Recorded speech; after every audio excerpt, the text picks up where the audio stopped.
mabuting balita ng Panginoon ayon kay San Mateo. Noong panahong iyon, sinabi ni Jesus sa kanyang mga alagad, "Sa pananalangin ninyo'y huwag kayong gagamit ng napakaraming salita, gaya ng ginagawa ng mga hintil.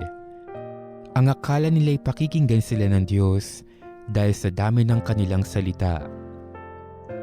Huwag ninyo silang tutularan, sapagkat alam na ng inyong Ama ang inyong kinakailangan bago pa ninyo hingin sa Kanya. Ganito kayo mananalangin: Ama naming nasa langit, sambahin nawa ang pangalan mo. Ikaw nawa ang maghari sa amin. Sundin nawa ang iyong kalooban dito sa lupa tulad ng sa langit. Bigyan mo kami ng pagkaing kailangan namin sa araw na ito, at patawarin mo kami sa aming mga kasalanan, tulad ng aming pagpapatawad sa mga nagkakasala sa amin. At huwag mo kaming iharap sa mahigpit na pagsubok, kundi ilayo mo kami sa masama.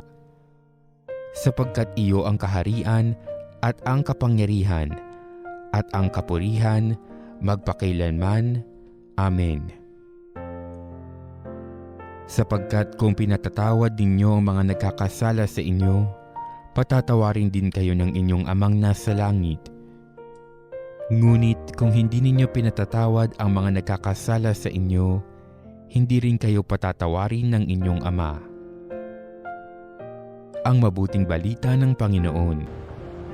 Hello po, Brother Rex Baladad po ng Guadalupe Viejo, Makati City, sa Temple of the Holy Spirit Prayer Group, sa bandila po ng Pinag-Isang Puso Catholic Charismatic Ministry Philippines Incorporated.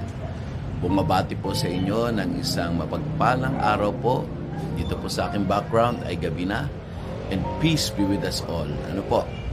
So, siguro po kanina napakinggan nyo po yung Gospel for today, at ito po yung nakuha sa Matthew chapter 6 verses 7 to 15. Ito po ay tungkol sa panalangin. Ano po? Kung paano po tayo tinuruan ng ating Panginoon Jesus dasalin ang Our Father o yung Ama namin. Ang tanong po muna, sino po ba ang nananalangin?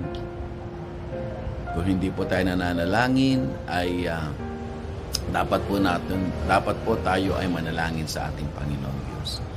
Ano po ba ang panalangin o prayer? No, nakita ko po dun sa Google, nung tinignan ko po what is prayer, ang nakalagay po dun ay talking and listening.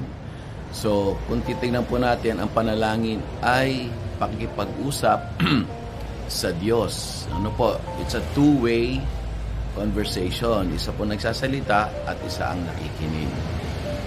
Pag ang panalangin daw po ay pakikipag-usap sa Diyos, kaso ang problema, hindi natin nakikita ang Diyos. Ano po? Pero ang importante po dito sa panalangin, tandaan po natin, my dear brothers and sisters, ay yung ating pananampalataya na meron tayong kausap na Diyos na hindi natin nakikita.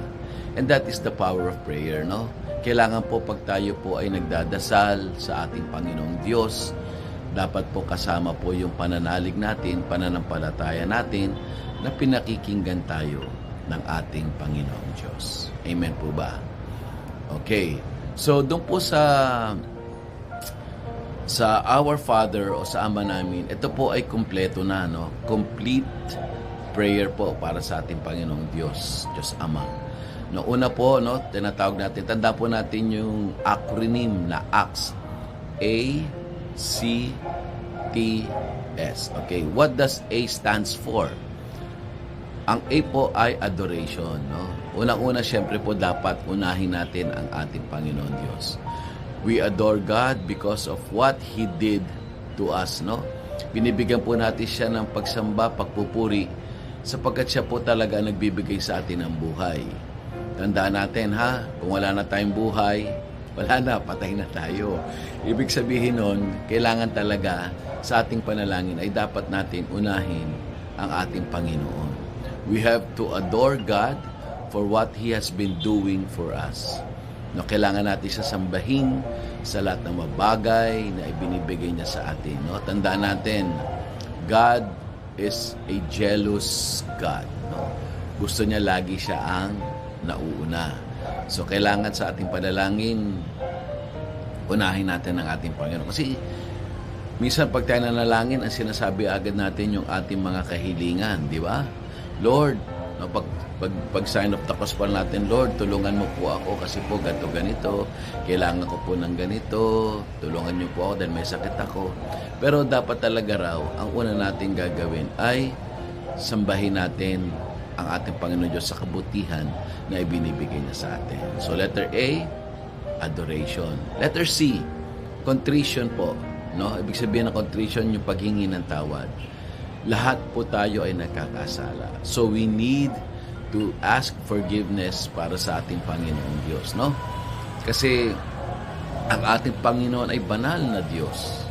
No? Tandaan natin, hindi po pwedeng magsama ang banal at ang makasalanan. No po? Kagaya ng hindi na pwede magsamahin ang tubig at langis. No? But anyway, no, kailangan po natin talagang humingi ng tawad sa ating Panginoong Diyos. At sabi po doon sa huli, sa gospel, kailangan daw natin humingi ng tawad sa ating mga kapwa. Kasi kung hindi tayo hingi ng tawad sa ating kapwa, hindi rin tayo patatawarin ng ating Panginoong Diyos. So, kung sino man may makakagalit dyan, na may mga nagawang kasalanan sa kanilang kapwa, patawarin na po natin sila. No? Sabi nga, it's hard to forgive ang ating mga kaaway. But that is God's law. No? Kailangan patawarin natin yung ating mga kaaway, no? Para magkaroon muli ng reconciliation. Ano po? So letter C stands for contrition. Hingi po tayo ng tawad sa ating Panginoong Diyos. At hingi rin tayo ng tawad sa ating mga kapwa. Amen po ba? No? Patawarin na natin yung ating mga nagawa. Patawarin na po natin yung ating mga kapwa na nagawa natin ng kasalanan. Okay? Letter T stands for thanksgiving o pasasalamat. No? Maraming bagay tayo na nare-receive, maraming bagay na maganda yung nangyayari sa buhay natin, pero hindi tayo nagpapasalamat sa ating Panginoong Diyos. Tandaan po natin, everything na meron tayo, everything na nangyayari sa buhay natin, it's because of our God. So kailangan, my dear brothers and sisters, magpasalamat din tayo sa ating Panginoong Diyos. We have to thank God for whatever or kung ano man ang binibigay sa atin ng ating Panginoon Diyos. Kasi minsan talaga nakakalimutan na natin magpasalamat sa ating Panginoon Diyos. Kasi ang lagi lang nating dinadasal o pinapanalangin yung ating mga pangangailangan.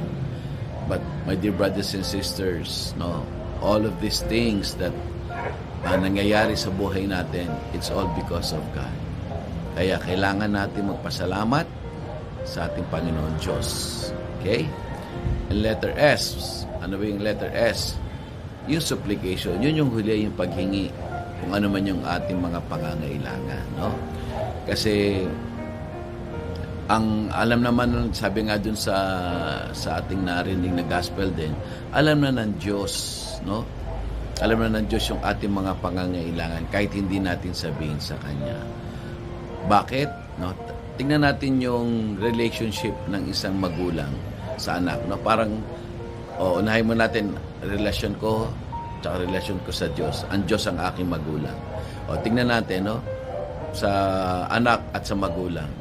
Diba, ang magulang gusto ng magulang sa kanyang anak, yung mapabuti, na magkaroon ng good relation. Pero alam na ng magulang yung pangangailangan na kanyang anak. Pero gusto pa rin ng magulang na magkaroon sila ng conversation, pag-uusap, para sila ay maging close. No? Ganon din ang prayer. No? Alam na ng Diyos yung pangangailangan natin. Pero gusto pa rin ng Panginoong Diyos na tayo ay makipag-usap sa Kanya, manalangin sa Kanya, para tayo ay maging very close to each other. Di ba? So ang panalangin po talaga ay very, very important. No, ito po ay pakikipag-usap sa Diyos para magkaroon tayo ng magandang relasyon sa ating Panginoon Diyos na nagbibigay sa atin lahat ng ating pangangailangan. Na sabi ko nga, alam na ng Diyos yung mga needs natin.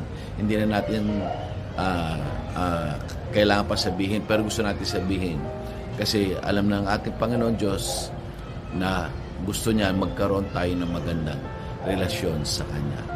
At syempre, sa tanda natin yung AXA, A stands for adoration. Ito po yung way kung paano tayo dapat magdasal. Letter C, contrition o paghingi ng tawad. Letter T, thanksgiving, pasalamatan natin ng ating Panginoon Diyos. At letter S, supplication, yung paghingi kung ano mga pangangailangan natin. And what is the purpose of prayer? No? What is the goal of prayer? No? Pag daw tayo ay nananalangin, tayo ay dumedepende sa Diyos. Hindi tayo dumedepende sa sarili natin. Dumedepende tayo sa Diyos. Not my will, Lord, but your will be done. Diba sabi nga ron, give us this day our daily bread. Ibig sabihin nun, ibigay niya sa atin yung ating mga pangangailangan. Pag sinabi nating bread, needs, pangangailangan. No? So, didepende tayo sa ating Panginoon Diyos na bigyan niya tayo ng ating pangangailangan. Give us this day our daily bread and forgive us. No? Dumedepende tayo na tayo ay patatawarin ng ating Panginoon Diyos.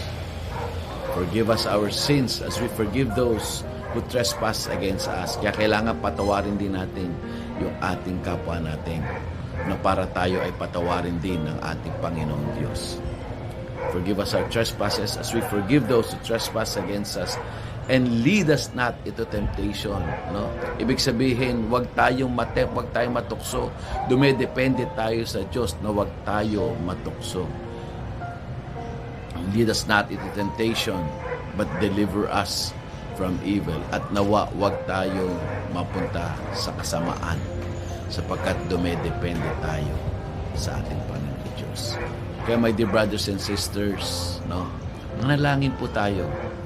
No? Manalangin tayo sa ating Panginoon Diyos sapagkat tayo po ay dumedepende sa ating Panginoon Diyos. Not my will, but your will be done, O Lord. So let us pray now.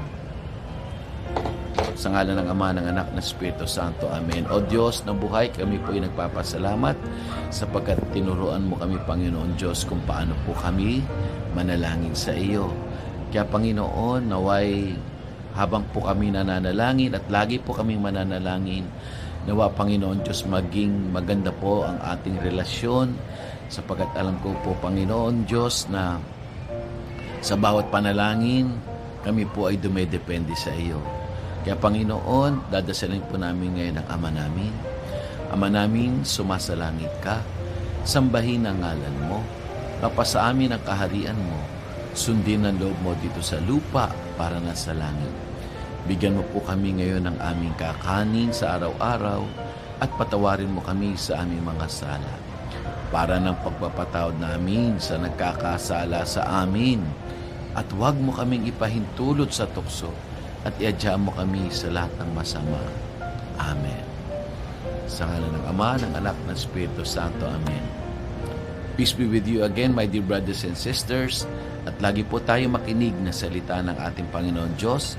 At lagi po tayo manalangin sa ating Panginoon upang ang relasyon natin sa ating Panginoon Diyos ay maging solid at maging depende po tayo sa Kanyang kagustuhan. Muli, Brother Rex po, saying goodbye and see you next time again. Okay? God bless us all. Love you all.